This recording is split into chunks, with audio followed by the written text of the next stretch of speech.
going to set this up. Yeah. Okay, so I'm here tonight. Well, it's tonight for me because I'm in Costa Rica, but it is tomorrow morning for you in Australia. The theme for this next issue of Kinesio Geek magazine is the business of being better, and I was hoping for an issue that was going to focus not on kinesiology techniques the way they usually do, but more about some of the issues that we experience as practitioners with starting our own businesses and with being successful in bringing kinesiology and the amazingness of what we do to other people. And so I'm sitting here with Ranee because... Yeah, it's just amazing, isn't it? Like, kinesiology is an amazing tool that's just so undervalued. We need to start getting it out there and spreading the word and becoming our own individual, like our uniqueness, and not trying to hide underneath people's banners or anything like that. Just get out there and blast it. Right. So you came on my radar because you put out a lot of posts on social media, both on Facebook and on Twitter, about meridians and about little interesting facts about our physiology. And I noticed in one of those posts that you actually do teach a module or a course at your school about abundance and about business. So I thought it would be fun to maybe talk about that. It's always fun to talk about abundance and business, isn't it? Okay, so can you tell us a little bit about you and about that course and what that's about? Yeah, sure. So I've been doing kinesiology since 1994, so a bit of a dinosaur. I come from a background of working with children. So like adults, I've realized kids kind of tell you the truth, but they'll say, I don't like it. But then you've sort of got to explore why you don't like something. And so really they gave me a beautiful education to go, let me just think, what do they actually mean by this? So they were really a beautiful playground for me to start learning about children, which then escalated into me wanting to help children.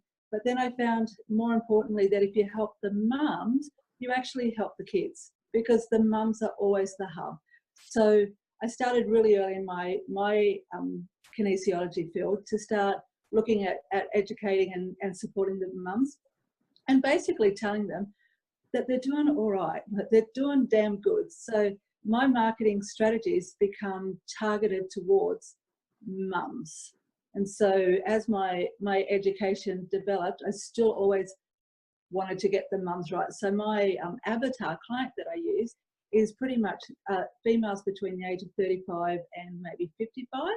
And I know, and I've named my little one client that my niche market, so that I can wake up some days and go, I wonder what Susie wants today, because that's the name of my little avatar person. So and obviously it's going to reflect a lot of what I want today, because I'm still a mum. So it's nice and easy to do. And because I've been doing that, I've had every sort of client. Like, I've had your tradies, and I've had, you know, the Paralympians, and I've had the mums, and I've had the educated people, but I don't target them. I only ever target mums.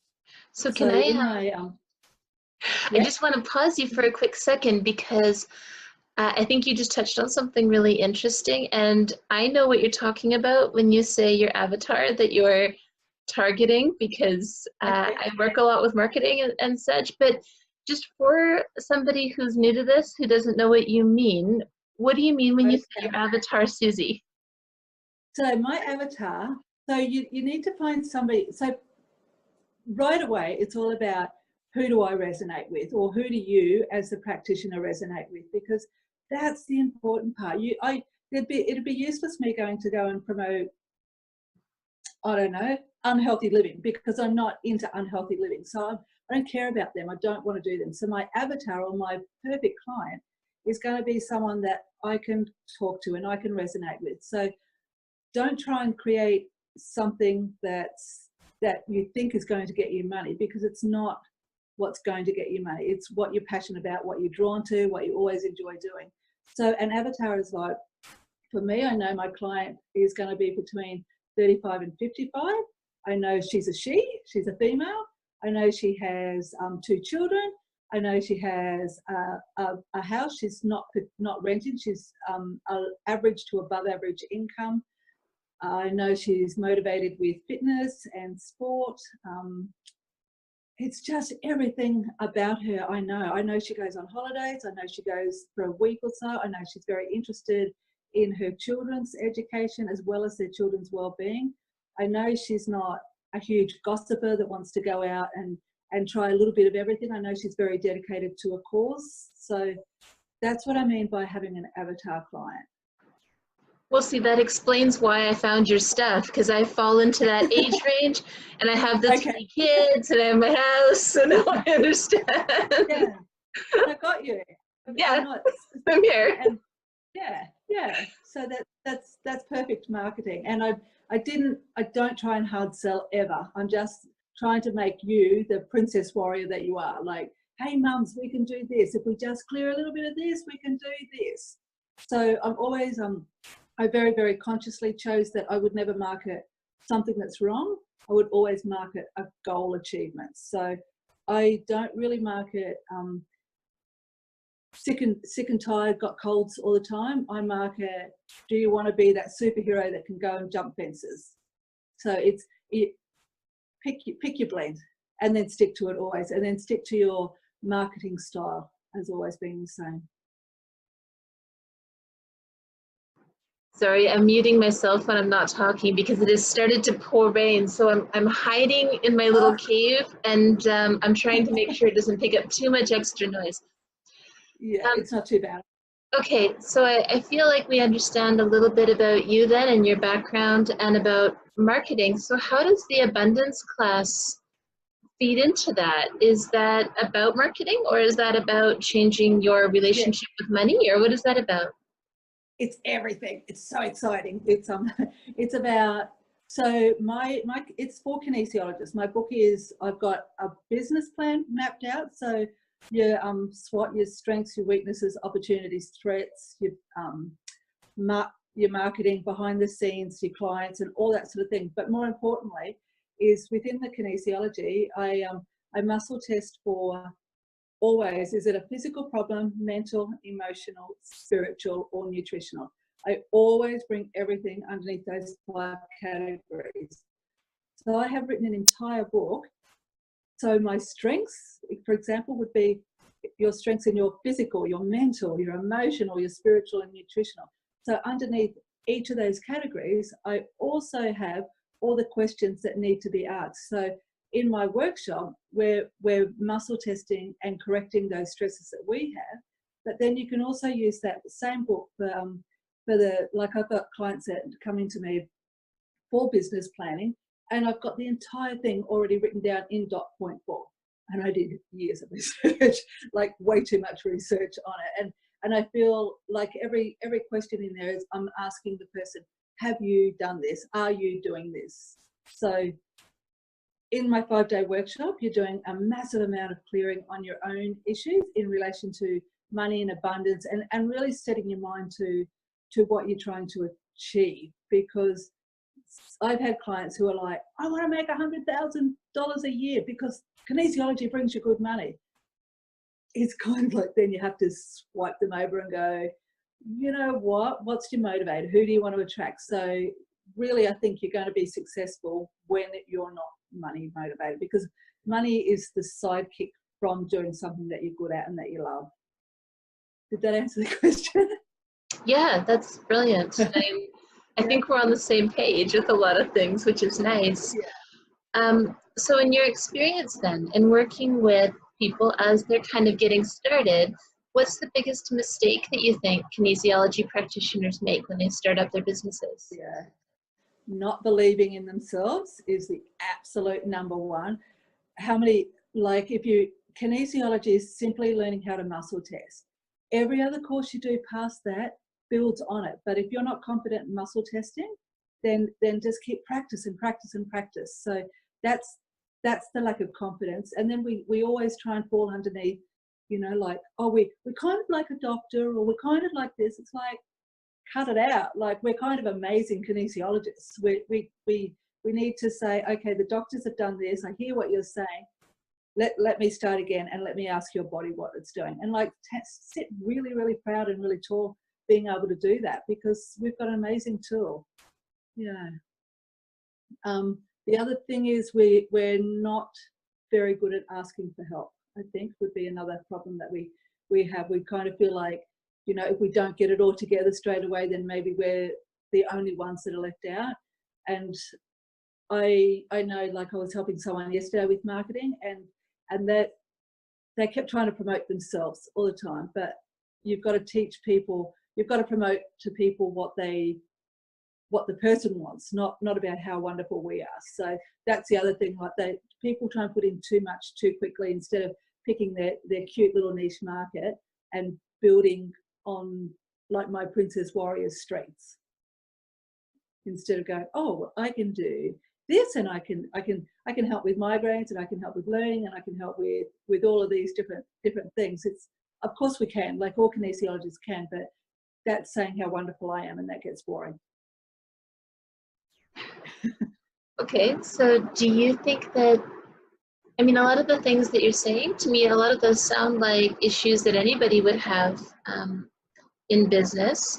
Are there challenges that are unique to holistic health practitioners and kinesiologists, or what do you think? We kind of don't fit into any platform, do we? Like, we're not nutritionists, because we need to only ask the muscle what to do, and then the body will tell us what to do.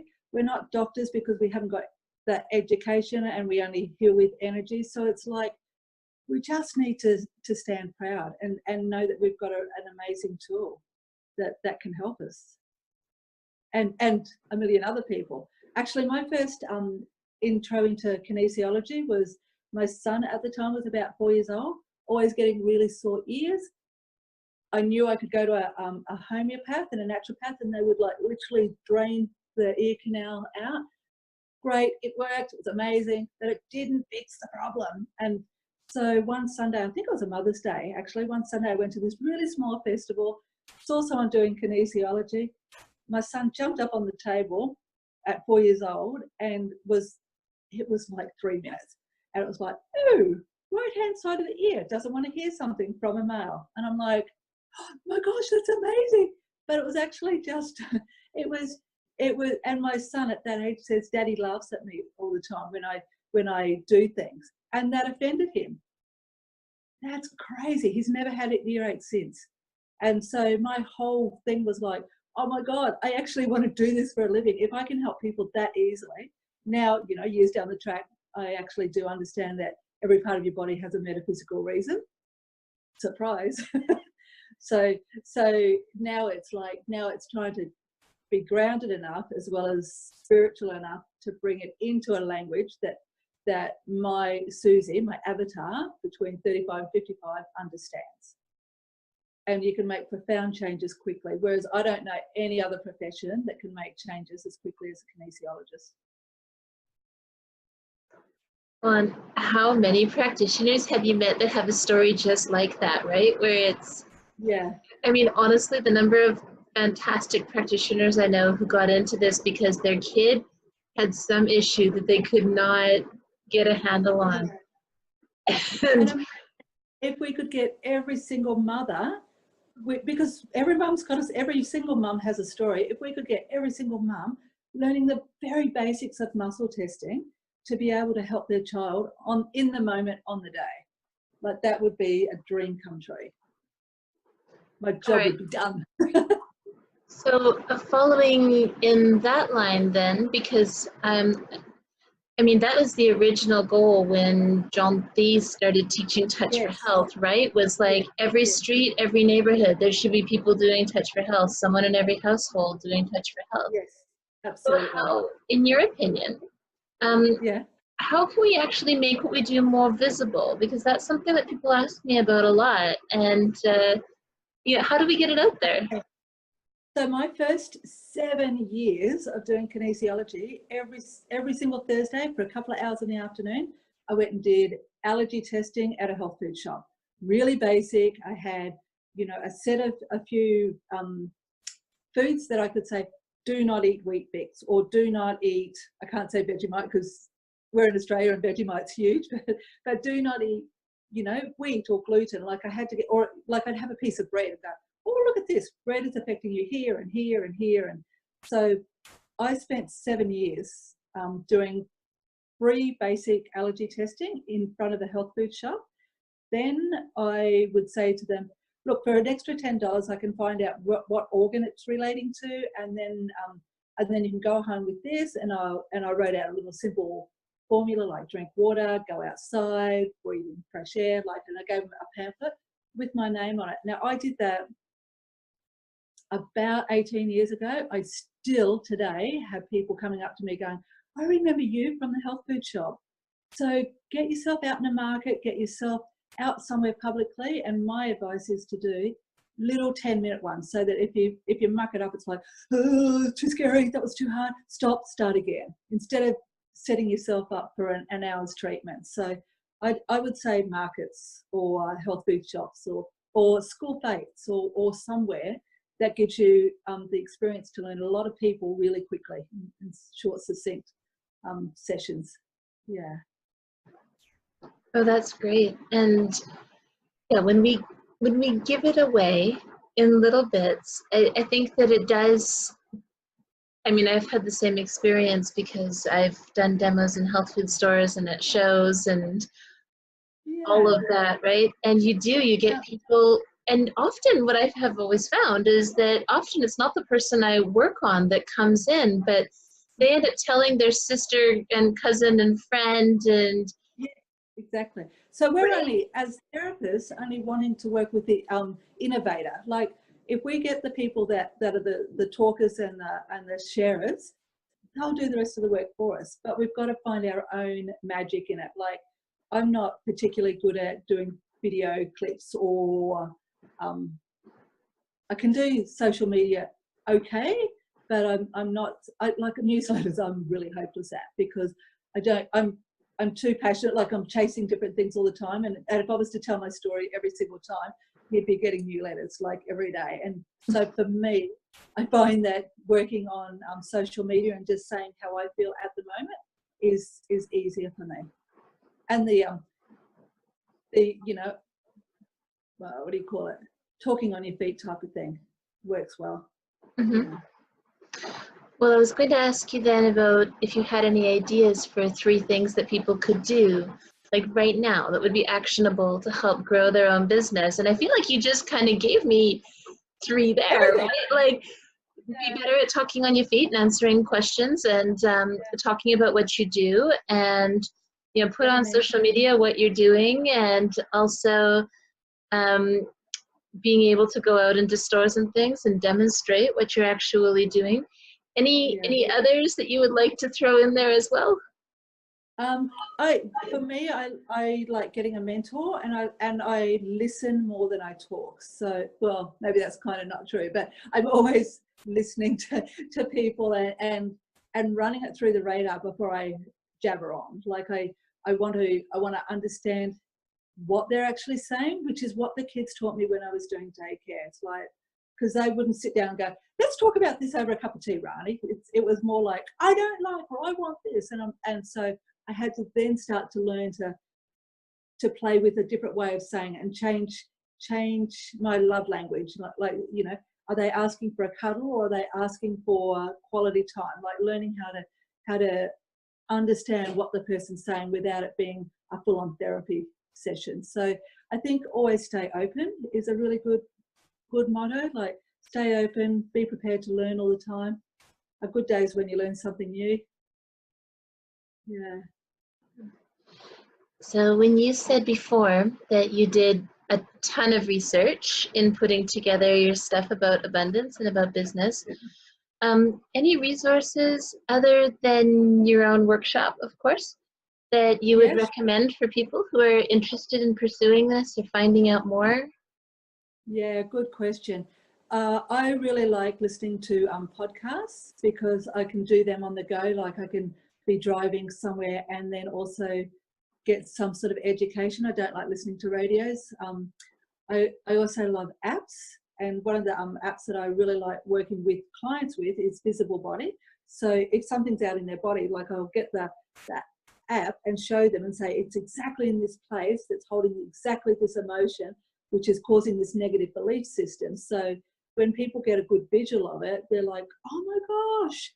So apps for me, like I learn through experience. So I try, because my Susie also likes to learn through experience. So I'm attracting people who will also like to do that. And with my classes that I teach, I don't want people to be robots and go, okay, I just want to learn. It's like, I want them to stretch and grow and expand and, you know, be pliable. So apps are great for me. So I love acupuncture meridians, and I don't use acupuncture meridians as a, you know, an acupuncturist with needles, but anything that shows the person that look inside your body at this particular point is the issue that we're clearing now. And then once we've done a kinesiology clearing in whichever manner you do it in, then you come back and go, what do you think? It's not showing now. So you can let that go completely. It's gone. And giving them the visual as well as the hearing is, for me, is a good way of teaching them that it's already gone. So I would go apps, podcasts, and audiobooks for me. And any podcasts in particular? I listen to Tim Ferriss and Seth Godin's Akimbo, but Oh, yes. the only two that I really actually follow, like with any kind of regularity. Do you know what? I'm actually really liking Oprah Winfrey's at the moment. Is Oh. it Sunday Conversations, Soul Sunday's Conversation or something?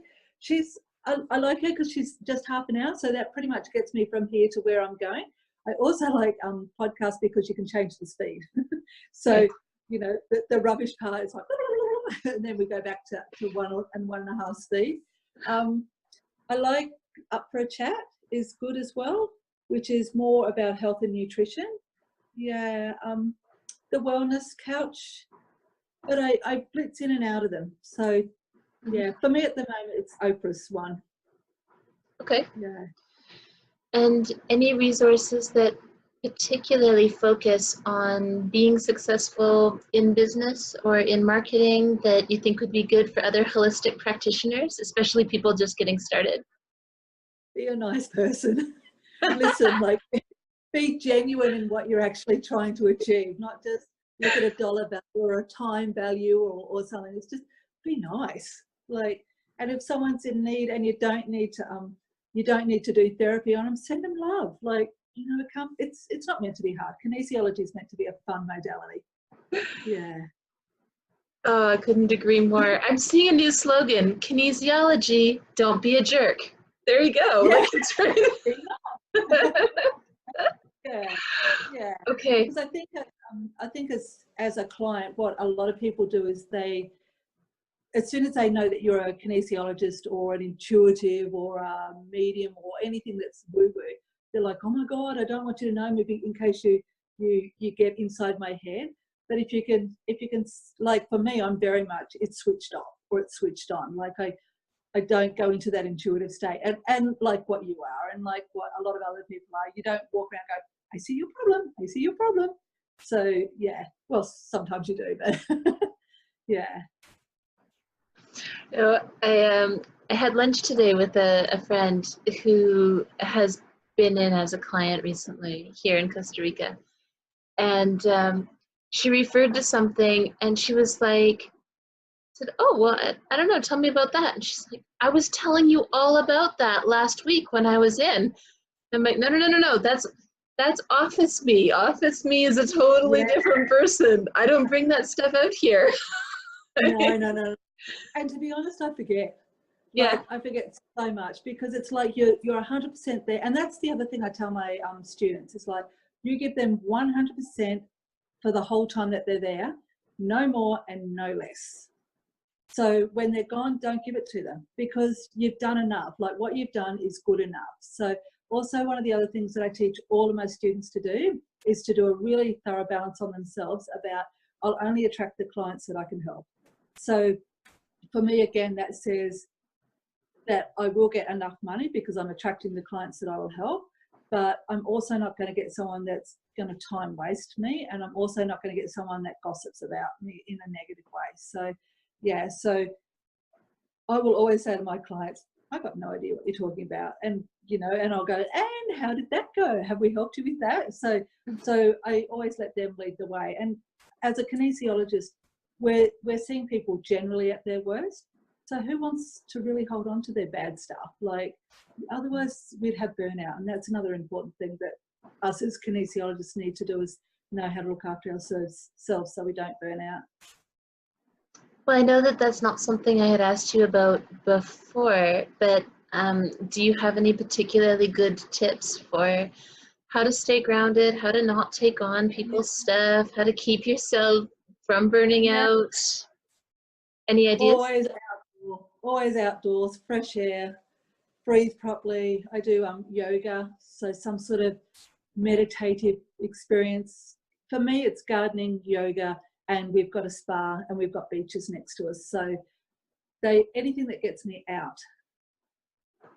Okay. So yeah. Thank you. Okay, so do you want to just let anybody who's watching this know where they can find you and more information about your classes and that sort of thing? Yeah. I'm always on Facebook. So Ranee Zeller is my Facebook, or Bayside Kinesiology. I'm pretty updating all the time on those ones, but feel free to jump onto my website, which is baysidekinesiology.com, just the .com part. Come over, visit all of my courses. If you want to come over and do a course, you can come and stay right here. We're on acreage, and I've got an organic garden that I supply people from. So it's a nice little retreat area here. So if you're wanting to travel interstate, we do accommodation here while you learn. Wonderful. Thank you so much for chatting with me. Not a problem. Been great. Thanks, Alexis.